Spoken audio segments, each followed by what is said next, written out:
Do you think this flag is too much? I don't know if the flag is too much. It's like, I think everybody already gets the picture that I'm homosexual. Even though I'm not a teenager anymore, I still find stuff like this really cute. I don't know, as a gay person, does that ever go away? You see like a lesbian flag and you're like, I kind of want it. Chappell Roan is lesbian Christmas. She has blown my mind. She is my new obsession. I feel like a teenager again. I need her posters plastered everywhere. Liking her is my whole identity right now. I haven't slept in 5 days. I've just been down a Chappell Roan rabbit hole. This must be how people in the 80s felt about Madonna. And female artists don't need to be compared to other female artists. I'm just saying, she is our lesbian Madonna. It's not even the artistry, the talent, the general ethereal Pisces vibes that gets me about Chappell Roan. It is the lesbian vision. Someone who gets the frustration of the women you love, always running back to heteronormative safety, and how it doesn't even compare. And it's a bop.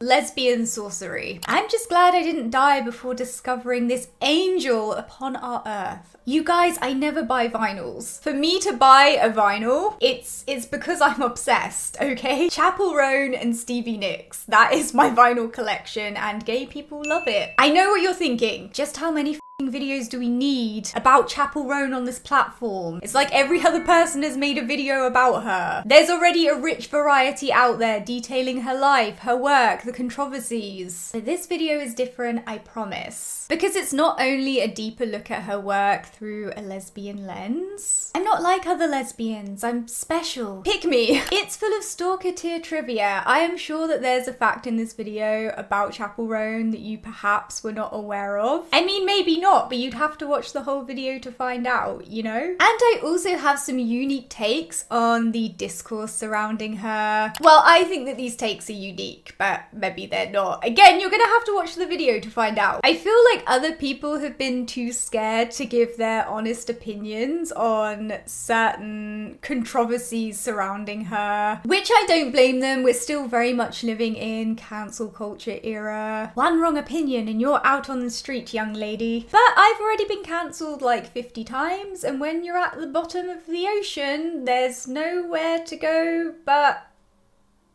up, or sink even lower. Now, I'm assuming that most of you who have clicked this video are already well aware of who Chappell Roan is, but I want to refresh for those who have maybe been without an internet connection until now, and also for the purposes of understanding the context of her work later on in the video. It's good to know these details or be reminded of these details. So, Chappell Roan is actually the stage name of Kaylee Rose Amstutz, and she is an American singer-songwriter from Willard, Missouri. The oldest of 4 children, she was born on the 19th of February 1998. She's a Pisces sun, Sagittarius moon, and Libra rising, which explains the crying on stage, well of deep emotion in her eyes, off-the-wall artistry, free-spirited nature, and the charm. It's called science, haters. The name Chappell Roan was inspired by her grandfather Dennis Chappell and his favourite song, which was the Strawberry Roan. Dennis Chappell sadly passed away in 2016 due to brain cancer. And interestingly, Kaylee has also stated how she feels disconnected to her birth name. Kaylee has also spoken openly about her mental health struggles and going through depressive episodes. She actually has bipolar 2 disorder, which went undiagnosed for years. And she has also been very open about the fact that she had a very strict conservative Christian upbringing and how the religious ideals of modesty and godliness were consistently projected onto her when she was growing up. She said, "I went to church 3 times a week and it was very much instilled in my brain that as a woman, it is important to remain pure for a man." Kaylee has also vocalized how growing up in Missouri, she didn't fit into the Christian community and felt very disconnected with the people around her, and in fact, she still feels that way. Kaylee has also shared that Missouri has never felt like a place where she was supposed to be, and she never felt understood by the community there. In terms of her music career, Kaylee has shared that she actually initially wanted to be an actor and saw music as a gateway into acting. However, music ended up being the thing that she became known for, and she decided to stick with it. I actually recall watching an interview with her recently where she was saying music's not her whole life, and that's kind of a misconception about her. Like, music's not everything for her. I'm paraphrasing, but yeah. Kaylee started out performing in local coffee shops when she was a teenager and at her school's talent show, which she won by singing the Christmas song. There's a really cute video of her grandparents crying over this. It's adorable. And a fun question mark fact, she also auditioned for America's Got Talent at age 14, but to no avail. Kaylee would also write songs at summer camp and then post them to YouTube. In October 2014, she uploaded an original song called Die Young under the name Kaylee Rose. And she said this is the song that changed her trajectory forever. I've seen some publications claim it was uploaded in November and not October, so I do apologise if that's wrong, but at the same time, it's not that deep. Who cares? It's a sexually explicit kind of love affair. Really, YouTube is how she got discovered. It's well documented that Troye Sivan, a famous gay YouTuber, why is it relevant he's gay? I don't know, it's gay, was an early fan of hers and gave her a shout out on social media, which helped her gain some traction in that period. Kaylee then showcased for various record companies and ended up signing with Atlantic in 2015. There was actually an announcement about this over the intercom at Kaylee's high school when it happened, and she was signed with Atlantic for 5 years in what she describes as a horrible record deal. Kaylee has also spoken about how she had to miss out on things such as prom because of her early music career as a teenager, which must have been hard. I think going to prom is quite a staple thing for a lot of American teenagers. She should throw a lesbian prom and attend that. Adopting the stage name Chappell Roan, her first single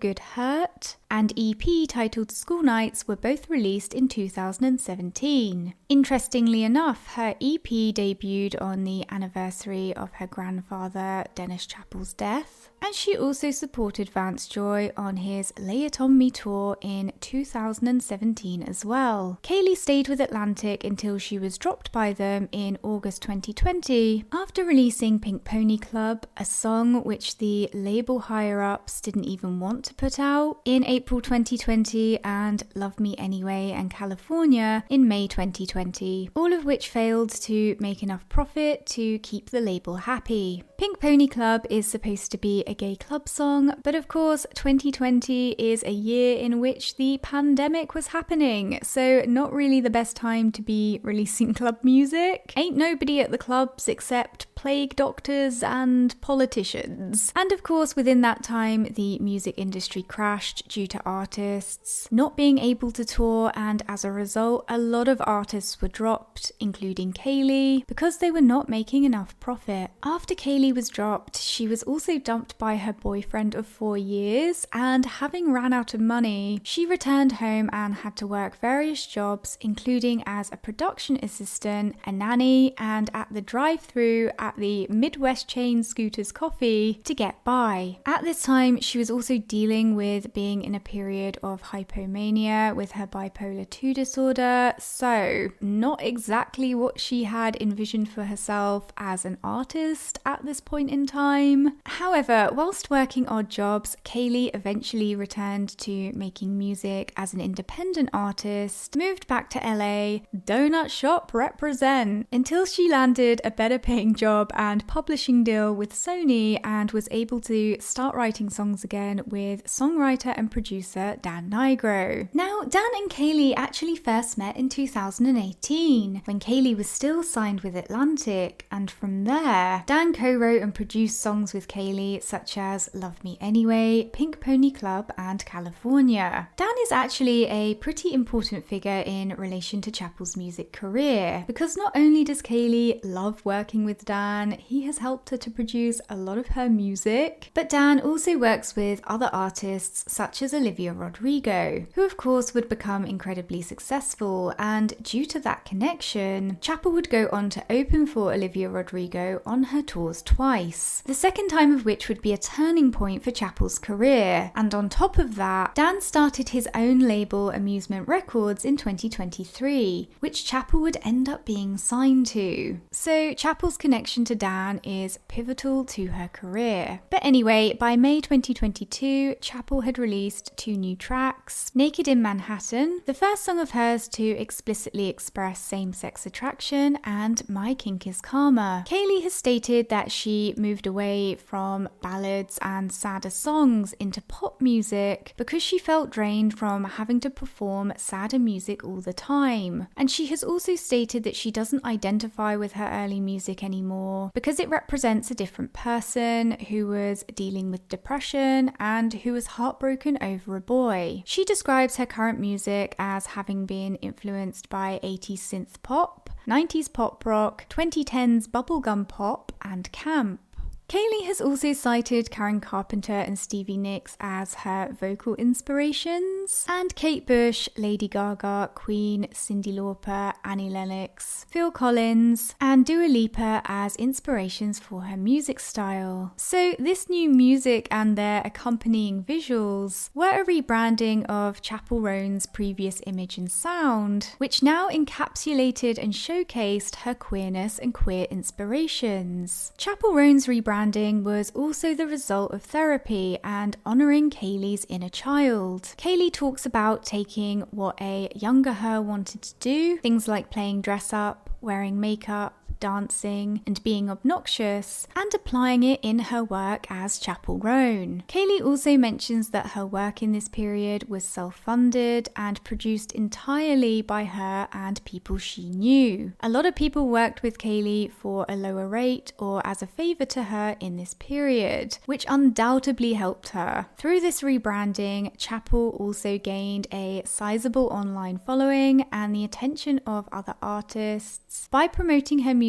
on TikTok and Instagram. She then released 2 more tracks before the end of the year, Casual and Femininomenon, and opened for musicians such as Olivia Rodrigo on her Sour tour and Fletcher. Not only this, in early 2023, Chappell set out on her headliner Naked in North America tour, and inspired by Orville Peck, instead of using other musicians as an opener, Chappell hired local drag queens. And this combined with encouraging people to dress up for her shows helped her gain even more traction on social media. Chappell's time as an artist eventually ended when she signed with Dan Nigro's Amusement Records, an imprint under Island Records, in May 2023. And Kaylee has stated that she decided to sign with the label because the project of producing her debut album got too big to be independent anymore. And in September 2023, Chappell Roan released her debut full-length album, The Rise and Fall of a Midwest Princess, and began her second headlining tour, the Midwest Princess Tour. After this, everything aligned perfectly to launch Chappell Roan into the stratosphere of fame in 2024. She opened again for Olivia Rodrigo on her Guts tour, which saw her streams go up by 32%. She played Coachella, she did the Tiny Desk concert, she did the Late Show, she performed at major festivals such as the Governor's Ball and Bonnaroo. And of course, with the added release of her single Good Luck Babe, everybody caught Chappell fever, and that pretty much brings us up to now. So you can see here that in quite a short space of time, everything lined up at once to create the perfect storm around Chappell Roan. But in reality, her success is very very much the product of a decade's worth of work. As it stands, Chappell Roan has millions upon millions of streams across various platforms. Her album, The Rise and Fall of a Midwest Princess, has sold over 55,000 copies, and her single Good Luck Babe has climbed up to number 11 on the Billboard Hot 100 chart alongside 3 of her other songs, Pink Pony Club, Red Wine Supernova, and Hot to Go, all at the same time, which is insane. As well as this, The Rise and Fall of a Midwest Princess is also currently in the top 10 of the Billboard 200 albums chart. As I'm recording this, it's currently at number 8, but I'm hoping that it's going to keep rising. I'm doing my part. So she really is on fire. Now it's time for some bonus Chappell Roan trivia. Did you know Kaylee enjoys catching frogs in her hometown? She loves peace and quiet in her spare time. She has a gay uncle, a gunkle, if you will. She has, in her words, a princess tramp stamp, which was her first tattoo. She also has a matching tattoo with her best friend Ramisha, which is QAF. She has 2 guinea pigs, Honeydew and Go-Go, except she has 1 guinea pig because Go-Go sadly passed away just last year. Rest in peace, homie. Kaylee once whipped her hair so hard, she broke her neck. A committed woman. She's nearly been married twice, but we don't know to whom. She has also mentioned that she has a girlfriend, but again, we don't know whom or who. Or if they're still together, because that interview was from like a year ago. So probably a queue of women around the block now, not to make her girlfriend feel bad if the girlfriend is still with her, okay. Rumours by Fleetwood Mac is the most favourite vinyl that she owns. A woman with taste. And sometimes it makes her cry, but she's a Pisces, so what doesn't? Name dropping is a deal breaker for her, so keep it to yourself. She doesn't care that your grandparents had an affair with the Backstreet Boys.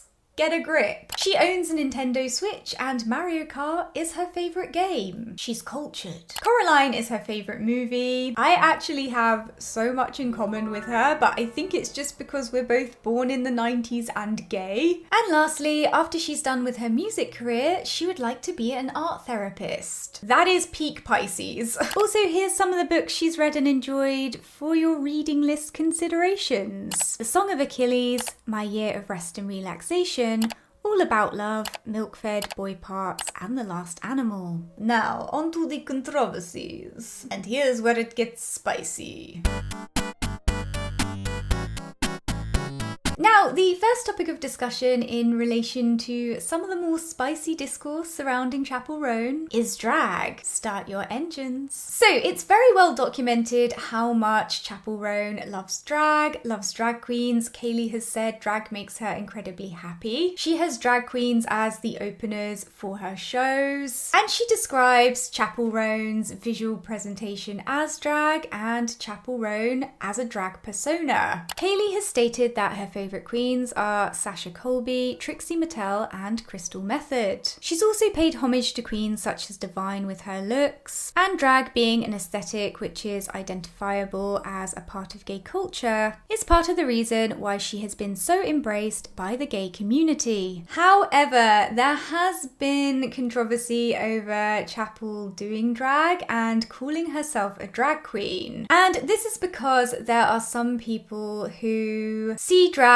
or see being a drag queen as something that belongs primarily to gay men. And there are people who very much have the perspective that drag is cross-dressing. And in order to cross-dress, there kind of needs to be a cross. So for a woman to come along and adopt a drag queen aesthetic or call herself a drag queen, it can feel to some people like an appropriation of gay male culture, or just simply not a thing because she's a woman. Here's my take on it. First of all, at the end of the day, drag is an aesthetic that is made up of a mixture of recognizable visual presentations. And you recognize what Chappell does as drag because she's adopted that aesthetic. So you recognize what she does as drag because it is drag. Secondly, in terms of clothing and makeup, even hair, there's really no such thing as cross-dressing. I know that's going to blow some people's minds. Femininity doesn't belong to women and masculinity doesn't belong to men. Cross-dressing is quite literally based on gender conventions and stereotypes. It's very much upheld by heteronormative ideals of what a man should look like and what a woman should look like. This is how a man dresses and this is how a woman dresses. That shit. In reality, a man wearing a skirt and putting on makeup isn't cross-dressing, it's just a man wearing a skirt and wearing makeup. But because gender conventions and stereotypes are so ingrained in our society, we associate that skirt and that makeup with women. So therefore people associate him with being a woman when in reality it has nothing to do with women. It's a piece of material and it's chemicals that go on your face. Doesn't matter which chromosomes you have. So, really cross-dressing isn't a real thing, and I think it's a very kind of tired concept that drag doesn't need to be anchored to anyway. Of course, there are certain elements of drag which are less about cross-dressing and more about imitating the female form in a way that is exaggerated or hypersexualized, which is a bit more complicated than cross-dressing, but actually brings me quite nicely to my next point, which is, whilst drag is a legitimate art form, it can come from a place of creativity and self-expression. It can be a really beautiful thing. It can also contain elements of misogyny, objectification, bimbofication, and be a general mockery of women, which nobody really likes to talk about because Slay Queen, House Down, Boots, Barbara is a lot more fun and entertaining than feminist buzzkill. But nonetheless, that's the reality of certain drag. And if women want to take an art form that has historically mocked them back for themselves and reframe and reshape it for their own benefit, I think that's really empowering. Also, it was a male drag queen who told Chappell that she was a drag queen. Crayola, who opened for Chappell in London, saw her getting ready one night and pointed out to her that she was a drag queen. What she does is drag. Not only that, Chappell Roan also provides employment and exposure opportunities for drag queens at her shows. So even if people think it's problematic, her intentions are clearly good and do benefit the drag community. Kaylee has also described drag as transformative and Chappell Roan as a drag project, which helps her separate the job and the persona of Chappell Roan from herself. She has also said of the controversy that surrounds her doing drag that I've never fully understood why women shouldn't be allowed to do drag, because yes, I do drag. It feels like they don't like women doing certain things. Another man trying to tell a woman what to do. Just try telling me what to do. I'm a drag queen,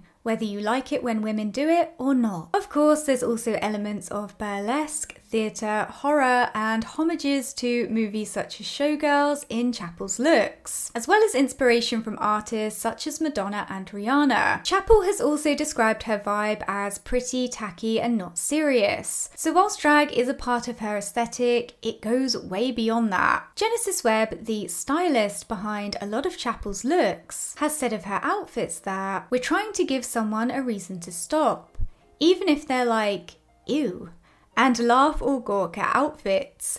At least they're stopping and questioning what they're looking at. Those moments of exposure are so important in art and culture. And this very much explains why Chappell Roan's visual presentation is the way that it is. It's designed to be a spectacle and it's designed to grab attention, which is both an artistic and a marketing choice. Webb has also said that various looks for Chappell have been inspired by Little Pound Cake, Lady Miss Keir, Vivienne Westwood, the movie Poor Things, Gummo, and the Tales of Hoffman. And my girl Kaylee even keeps a Pinterest board of all the visuals that inspire Chappell's looks. Dreamy. Alongside this, Kaylee has also described how Chappell's sexualized image is a rebellion to her upbringing and all of the pressures that were placed on her to be modest when she was growing up. So it's personal as well as professional. If you were wondering about the lore behind the assless chaps, now you know.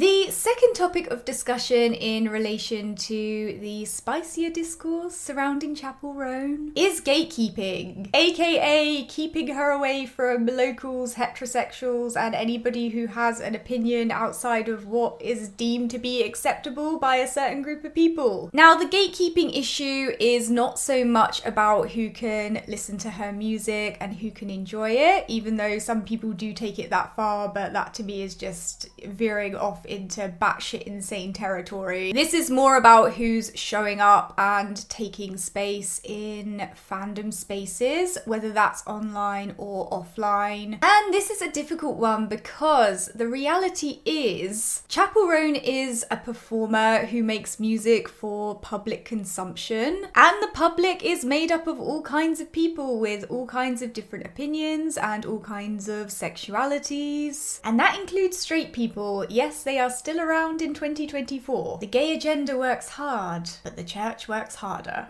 And when a performer puts on a show for the public, there's no way for them or for anyone else to cherry pick who can and can't attend their shows. Also, trying to cherry pick who can and can't come into a space based on who they appear to be is a really slippery slope. It's also not a bad thing that a wide variety of people enjoy Chappell's music, stream her, buy her albums, and buy tickets to her shows. They're quite literally supporting a lesbian artist and contributing to her success, which is a positive thing. But at the same time, it is also true that Chappell has publicly stated that her shows are a safe space for gay, lesbian, and bisexual people, because those people make up a large percentage of her fan base, and her shows are a celebration of queerness. And here's where it's complicated, because her shows are not the same thing as a gay club, where there's a bit more of an unspoken or a spoken boundary about who can and can't be there. But her shows are kind of in that realm, and that's what makes it complicated, because whilst most straight people are respectful and they don't cause issues at shows, unfortunately the gatekeeping is a response to the fact that some straight people, and by people I am primarily talking about men, do sometimes come into these spaces both online and in real life and engage in toxic behaviours which then ruin the vibes and make the space unsafe. And believe me, from real life experience, it doesn't make a difference if the space is labelled as a gay one, a lesbian one, a queer one. Some straight men will still come into that space and be openly homophobic or creepy. We all either have a story or know someone with a story about these situations. It might sound crazy to you that somebody kind of homophobic or sexist would go into these spaces, but it happens. Trust me. So the gatekeeping is a response to that, and it's not totally unjustified.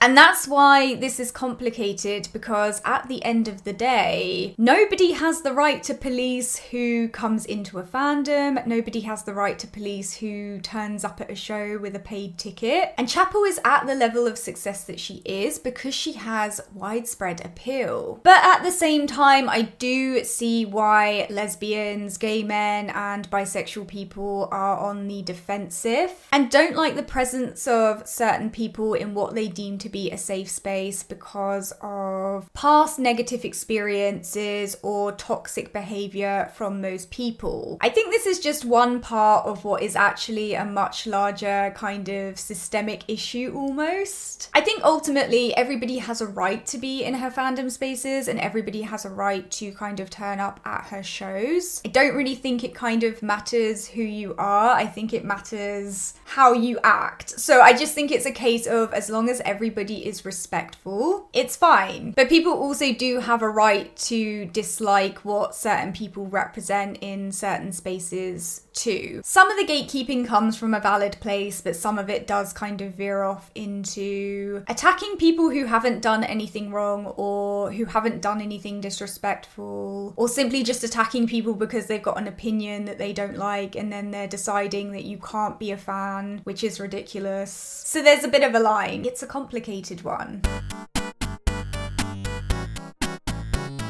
And the final topic of discussion in relation to the more controversial discourse surrounding Chappell Roan is cancel culture. Now, Chappell has received some backlash for things such as refusing to play at the White House, but putting on shows in red or Republican states. Unfortunately, criticism really comes with the territory of fame, and when you have an audience which is made up of people who like to engage in activism, you can times that by 5. People will project their own opinions and beliefs onto public figures and do this thing where they kind of like expect them to engage in a hive mind mentality. And if the public figure doesn't have the right opinions or perform certain actions, they need to be cancelled. And is it tiresome? Yes. And I do worry about what will happen to Chappell in that regard because she is very unfiltered. She just be saying what she wants. And I feel very protective over her. Like, I really kind of worry about her even though I don't know her. Is that a weird parasocial thing? Probably. But she's also a fully grown adult. And as an adult, she's chosen to pursue this career knowing what comes with the territory. And that doesn't mean she is asking for backlash or deserves backlash. It's just that that's the reality when you put yourself out there for public consumption. In terms of her playing in red or Republican states and rejecting the White House, I agree with what other people have said in that gay people live in red states too. In fact, there's even gay Republicans, believe it or not. And by playing there, she's providing a safe space for those people and also a source of representation. If anything, I think it's a much more powerful statement to go into conservative states and unapologetically take up space as a lesbian and at the same time provide a safe space for the people who probably need it the most, as opposed to simply performing at the White House to appease certain people. At the end of the day, she's her own person with her own opinions, and she's allowed her own opinions. I don't even agree with everything that she says, but she doesn't owe anybody virtue signaling or performative activism. We as fans, we don't own her. She's not an extension of us. But again, much like gatekeeping, I feel like this is a smaller part of what is actually a much larger issue. And American politics are very polarized. They are very personal to people. So I don't want to go too off topic. But ultimately, criticism is fine. It's healthy to a degree, and it's very much a part of the job that she has. But at the same time, I think certain people need to stop kind of projecting their own beliefs and opinions onto her. She's her own person with her own mind, and I think certain people need to accept that. Fandom spaces with a lot of people who engage in kind of activism can get toxic very quickly because they expect everybody to be a part of a hive mind, and if you step out of line, you're cancelled or dehumanized. It's weird. It's weird. Those are the people who take it too far. Moving on to Chappell Roan as a lesbian icon, her journey with her sexuality and the relationship it has to her work, and also what it represents in the wider landscape of pop culture and the music industry. Now, Kaylee has explicitly referred to herself as gay and as a lesbian several times, and her lyrics very much detail sapphic experiences. Even if some of them are fictional, they're still explicitly sapphic. Kaylee has also spoken about being raised in a strict Christian environment and feeling a lot of repression, and how for her, religious trauma around sex is still having to be slowly unlearned over time. She said, "It's so ingrained. My music is the outlet for that, but as a person, as Kaylee, I don't know when that's going to go away. I'm not the character of Chappell Roan in real life." Now, this is an interesting quote because it tells us, whilst Chappell Roan is out and proud, Kaylee is still working through internalized homophobia and religious trauma, and that very much ties into the kind of contrasting things that she's said about her sexuality. That for her sexuality is always evolving, and how sometimes she doesn't feel gay enough. I should note here though that doesn't mean her sexuality is up for debate. If she says that she's a lesbian, then she's a lesbian, period. It's really tiresome to me that whenever a kind of man calls himself gay, everybody just accepts it. But when a woman calls herself a lesbian, her whole history has to be brought up and inspected under a microscope for her to be believed. But to be fair, I think at the same time, because of the things that she said in the past, that's where the discourse around her sexuality comes in, and why for some people it creates a caution around investing in her as a lesbian icon too much, as opposed to a queer icon. My take is this: I just ultimately don't think it really serves her to label herself as a lesbian if she's not one. I'd say queerness or fluidity is much more kind of like trendy in this day and age and more appealing to people than lesbianism is, and she has explained time and time again how she feels about women and the journey that she's been on, which has led her to where she is today in relation to her sexuality. So I'm not going to pretend I don't understand,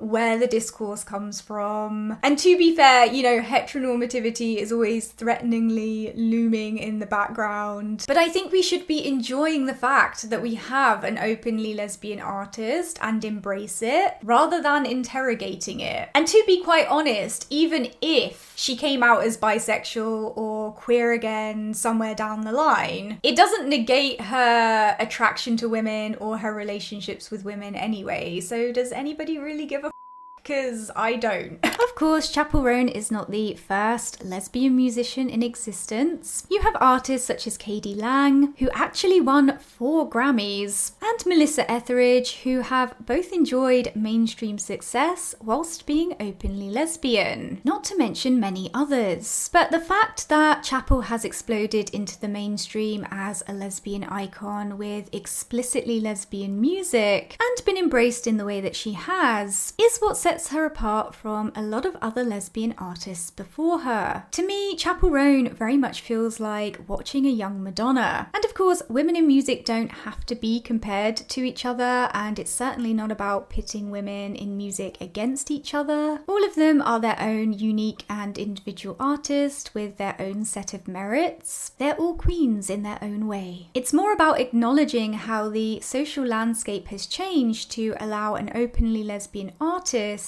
making explicitly lesbian pop music to break through to the mainstream in a way that's similar to an artist such as Madonna. So Chappell Roan is special in that regard. So why has she been so successful? I think first off, it should be noted that she creates pop music, and pop is of course short for popular. It's a genre very popular with the masses, but I think the bottom line is she makes good music. The talent is talenting, the vocals are incredible, the lyrics are clever and they're catchy. Yes, her songs are co-written, but it's also still her work as well. And we're currently in an era where there's an interest in and acceptance of queer culture and content more than ever before. Shows such as Drag Race exploded in popularity, gay people are absolutely everywhere on social media, and social media also makes it easier for independent artists to get their music heard. And so with all of those factors combined, Chappell has been able to be both out as a lesbian and make explicitly lesbian music without it affecting her success. I have to say, I think Chappell's time as an independent artist and allowing people to vibe with an uncensored version of herself is what has allowed her to flourish, which I'm not sure she would have been able to do had she been kept under Atlantic. And she's also spoken about how being dropped by Atlantic kind of lit a fire under her ass. So it's crazy to think that if she was never dropped, we might not have the work that we do from her today. And I think because of that, Chappell Roan represents a real change and potentially a threat to the way that the music industry works. I do also recognize that she initially made connections through being signed to Atlantic that she may not have made otherwise, but even still, she was initially able to capture an audience without the backing of a label. She doesn't need to perform heteronormativity in order to be appealing or to be marketable, and that's a huge sign of the times. There's also nothing fetishistic or performative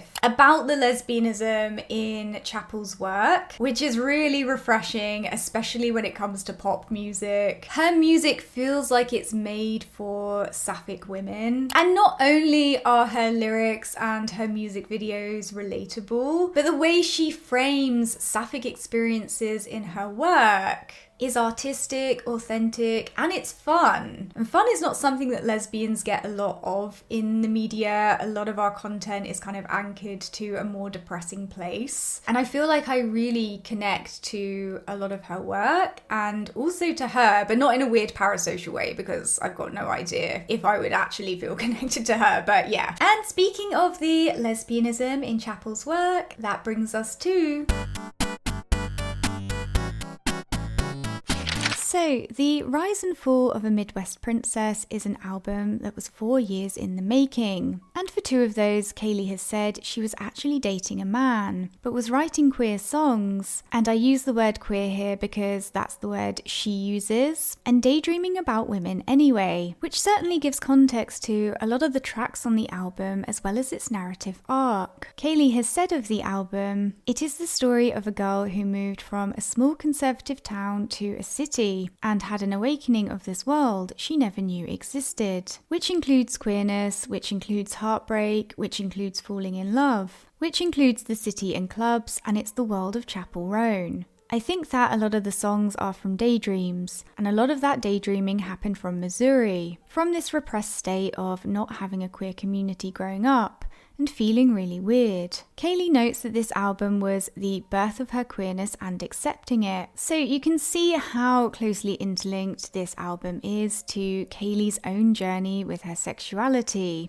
and why the themes of rejecting heteronormativity, rejecting men, longing for women, an uncertainty yet also an embrace of her sexuality are so present in the album. Kaylee has also mentioned that she loves the story in Ethel Cain's 2022 record, Preacher's Daughter, and the idea of a rise and fall, which also influenced the album. The rise and fall of a Midwest Princess has also been described as a rebellion to how Kaylee was raised. She has said, "It was kind of a fuck you to my upbringing of very conservative, Christian, modesty is hottest mentality. I feel like the pendulum has just swung so far because of how restricted I felt." She has also said that the album is birthing a new me and then ultimately abandoning it. And I think that push and pull is a perfect example of me obsessing over my dream and despising it at the same time. It's like the rise and fall of a Midwest princess. So all of this gives us an insight into the core concept that the album is based around, and how it's a release of sorts and a response to the stifling repression Kaylee grew up with, which explains a lot of why some of the lyrics and accompanying visuals are so explicit and amplified. All of this leads back to this core idea of rebellion and awakening from a repressed state.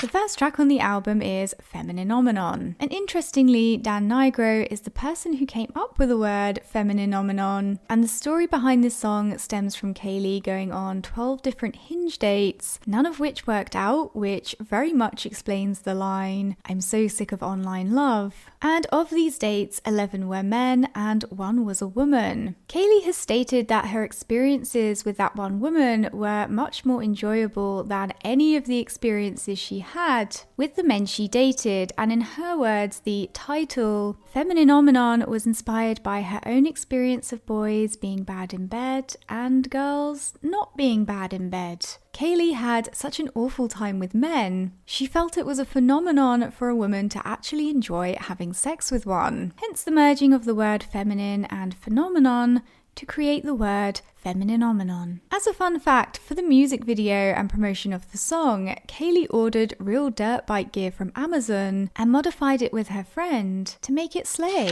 The next track on the album is Red Wine Supernova, which Kaylee describes as a campy gay girl song. And this song was actually written after Pink Pony Club and, according to Kaylee, took literal years to finish. Quite a few people actually worked on this song, including other lesbians, which certainly explains some of the lyrics and the genius of the lyrics. And Kaylee has said, I needed a campy gay girl song that captured the magic of having feelings for another girl. I packed the song with fun, raunchy lyrics that made it feel like a night out flirting with the girl across the bar. The next track on the album is After Midnight, and this track is inspired by Kaylee's dad telling her that nothing good ever happens after midnight. Kaylee has described this track as her going against her mother's opinions and all the things she had been taught out of fear by her parents. She has also said that the song is a result of finding out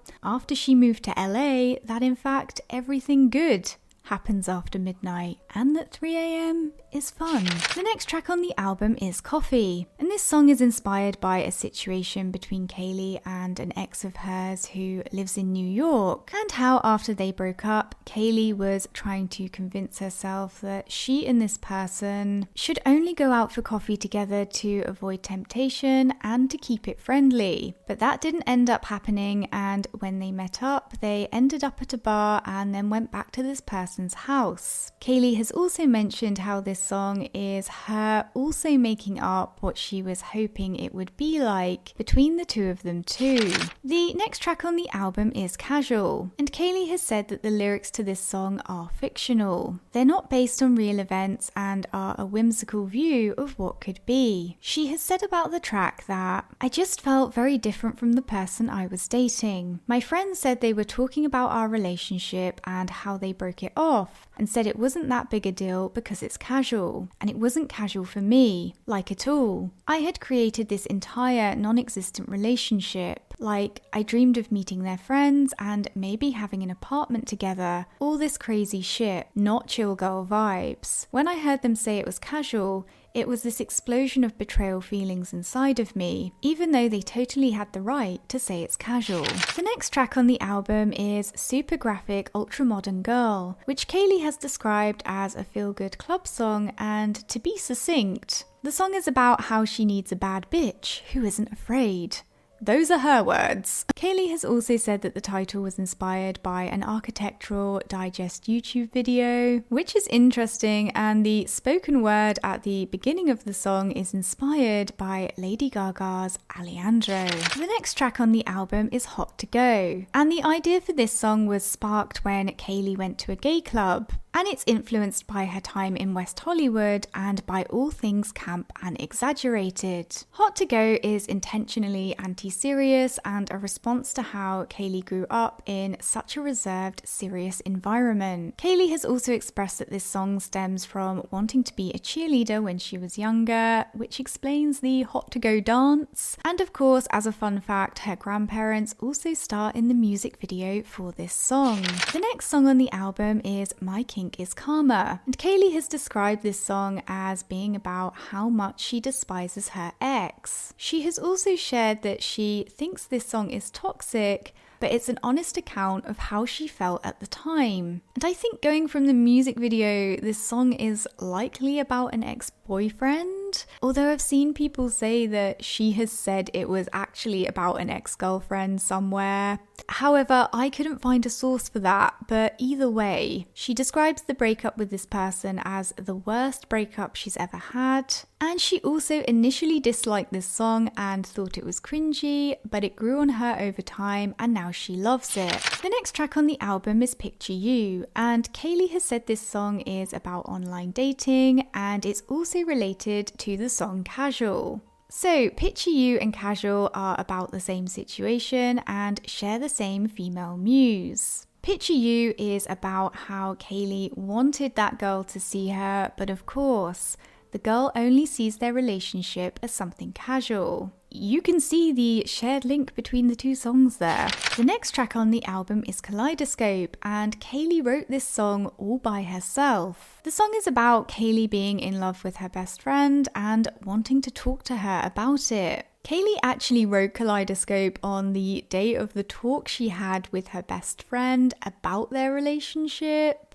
And it was very much about her trying to prepare herself for the fact that her friend would probably just want to stay friends and nothing more. Kaylee has also mentioned that she actually shared her feelings with her best friend in real life, and her best friend told her that she needed time to think about it. The next track on the album is Pink Pony Club, and it was the first single from the album, and of course, it's also the song that the higher ups of her original label didn't like. Pink Pony Club was written on Valentine's Day and was inspired by Kaylee's first experience in a gay bar in West Hollywood. Kaylee has shared that she actually wrote the song in a club where she became enthralled with the go-go dancers and describes her time there as a spiritual experience. And Pink Pony Club is also very much about Kaylee imagining herself becoming a go-go dancer, which the lyrics are very much based around, and the song is special to her because it was her dipping her toes into queerness for the first time, and she has shared that it's the first song she created where she felt something innate happening.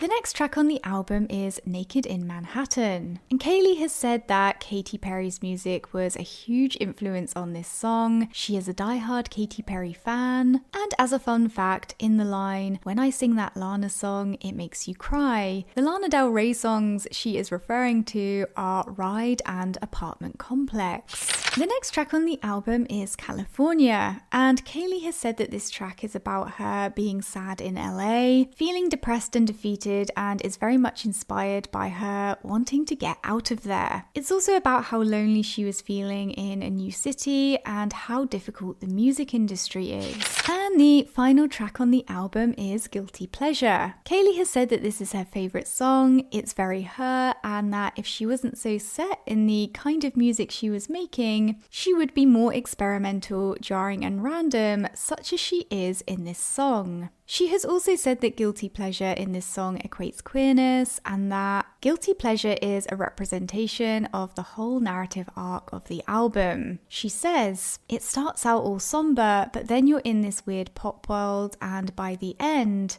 there's the bridge where I'm literally yodeling." Ah yes, the somber to gay yodeling pipeline. We've all been there. As for singles, we of course have Good Luck Babe, Chappell's first single outside of the Rise and Fall of Midwest Princess album. And not many people know this, but this song was initially called Good Luck Jane, and that Kaylee was really set on having a name in the title at first. Kaylee has also shared that she wrote the bridge for this song in just 3 minutes, and that when she was writing it, "I felt so much anger. I was so upset. It all came out and I didn't add anything when I wrote it all down. It was a perfect storm." And this is actually the song which introduced me to her, so it will forever have a special place in my heart. I will just quickly mention the unreleased single The Subway here that Chappell debuted at the Governor's Ball. There's a theory that it could be the second single from her next album, but nothing has been confirmed yet. There are rumours that she was spotted filming a music video on the subway in New York, which indicates that the single will be released alongside a music video, if the rumours are true. But so far all we have is the lyrics, and they're full of sapphic yearning and mourning over a girl who got away. Classic Chappell. Currently I don't have any more information than that about the single, but I'm sure the minute I release this video, the music video will probably immediately drop, because that's how it goes. Moving on to the Casual music video, which I adore. In Interestingly, a lot of the moments included in the storyline in this music video were actually inspired by real experiences that Kaylee has had in past casual relationships. It's clear that a lot of thought went into the symbolism and visual metaphors that are threaded into this production, and it's a very engaging and artistically stunning piece of work. Mika Lesher has a talent for conveying so much emotion through her eye contact alone. It's incredible. I will just say here, I thought at first that the music video was influenced by the book Our Wives Under the Sea, The Bathtub, Anyone? But I couldn't find any sources to back up this theory. Even still, I do wonder if the book had any bearing on the artistic process at all. I'm not sure, but I was really reminded of it, and so that's why I wanted to mention it. Just my own personal 2 cents, you know? However, Kaylee has shared some of the thought process behind the concept of the music video. She said, "I've just loved the idea of a sea monster and the fairy tale of how sirens lure men that are sailing to their deaths. And I wondered, would she lure a woman to her death? The whole thing is me falling in love with a siren, but it's always casual. She didn't kill me, but she couldn't be with me, no matter how in love with her I was." Alongside this, the director Hadley Hillel has actually explained the meaning behind a lot of the visual choices in this video. For example, the ice lolly we see near the beginning of the video is supposed to represent something childlike and innocent, which works to show the naivety and innocence of Chappell's character. This innocence is what draws the siren out of the sea, and Chappell's character's naivety is what makes her an easy target. Personally, I thought it was also interesting how the siren had been taking physical chunks out of men and then proceeded to take a chunk out of Chappell's character's ice lolly. This to me felt very kind of foreboding and telling that 1, Chappell's character was in danger of being hurt, and 2, that she's no different to the men who the siren chews up and spits out. The idea behind the ice lolly being red is so that it would intermingle with the blood from the siren's victims. It was supposed to provoke people into wondering, is that red from the blood or is that red from the popsicle? And it also represented how Chappell's character is able to overlook the obvious red flags due to the ambiguity of the fluids and go along with the siren from the beginning. I also think that intermingling of the red fluids is interesting because it combines the siren's desire for Chappell's character with her desire for eating men, which is a big theme in this video. I also felt like Chappell's character being pulled into the water by the siren for a kiss represented her being plunged into this other world with the siren and into these new feelings as though she was literally being dragged under by her. It's also interesting to me how in this scene their romance is submerged and hidden, and it's where they're at their most free. It feels very separate from what's happening on land where they are more exposed and where the siren feels more reluctant to be with her. The costumes in the music video were also curated to convey the different stages of the relationship between Chappell's character and the siren. At first, we see how Chappell's character has brighter or more colourful clothing, but as the music video progresses, her aesthetic becomes more aqua and sea themed to show how she's losing herself in this relationship and slowly morphing herself to be more appealing to the siren. And by the end of the arc, as Chappell's character walks away, after seeing the siren in the waves with a man, we can see she's wearing a pink shirt again, which symbolises how she's coming back to herself, and it's also supposed to give the impression that she's finding herself again and will come away from this experience having grown and changed. Hadley has also stated that the siren returning to eating men in the end is her going back to what she knows and her innate nature, and it's also about her running from the part of herself that she's just discovered with Chappell's character. She's going back to what she knows and to what's safe. also known as heteronormativity. So yes, this music video is just an incredible piece of art. It's one of my most favorite music videos ever. I've never seen anything like this. It still doesn't really feel real to me. It feels like something I was daydreaming about and wished existed, but it actually does exist. It's so mind-blowingly good. I adore this music video. It's amazing. Everything is chef's kiss.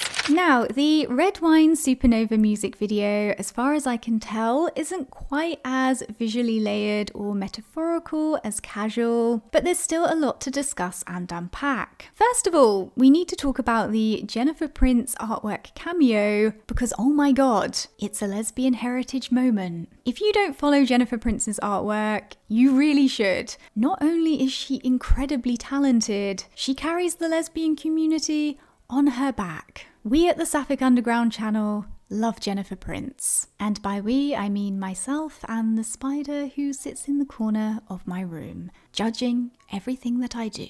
So, after opening on the wonderful JP cameo, the music video then goes on to show us a sign which says, "God hates magic." And obviously, this is a sign which is very reminiscent of the type that Christian picketers like to carry when they're out there promoting homophobic messaging. God hates frogs.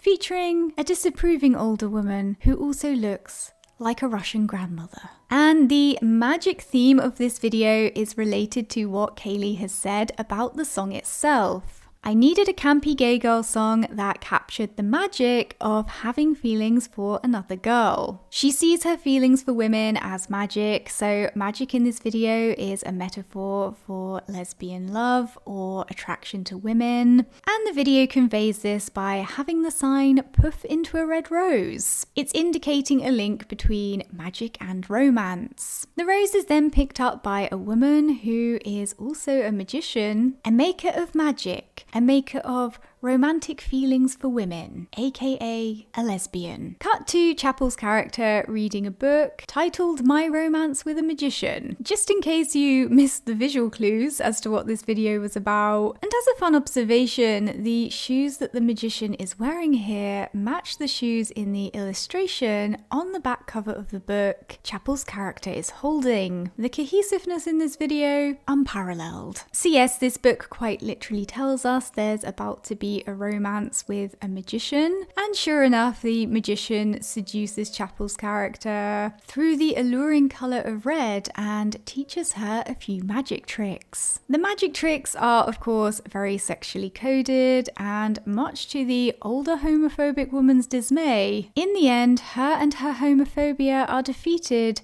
by the power of this magic / lesbianism. She then turns into a very cute bunny. And hey, I support the messaging that having feelings for women is magical. Okay guys, I hope you enjoyed this deep dive. Let me know your thoughts on all things Chappell Roan down in the comments section below. Don't forget to subscribe for instant disappointment, and I'll see you guys soon.